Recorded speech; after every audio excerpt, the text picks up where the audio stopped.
Ngjarja që la të tronditur opinionin publik kishte për autor regjizorin e njohur Petri Bozo. Një ditë e zakonshme për 7 vjeçarin nga Elbasani u bë dita e fundit e jetës së tij. Teksa familjarët nuk po arrin të mbledhin veten, u mësua se regjizori ka deklaruar me qetësi të plot në komisariatin e policisë se po ecte në një rrugë nacionale me shpejtësinë e lejuar.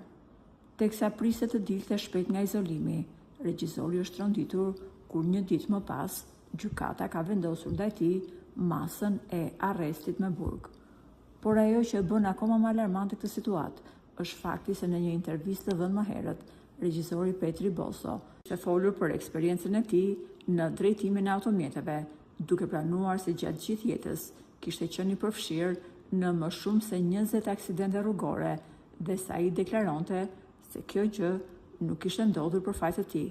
Më pas një lloj kompleksi, ai kishte deklaruar se shpejtësia i pëlqente.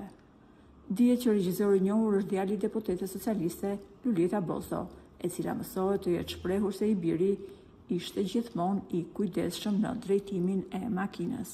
Jam thellësisht e pikëlluar për atë që ka ndodhur familjes nga Elbasani, por me sa e njohun tim bir, ai respekton gjithmonë tabelat e shpejtësisë.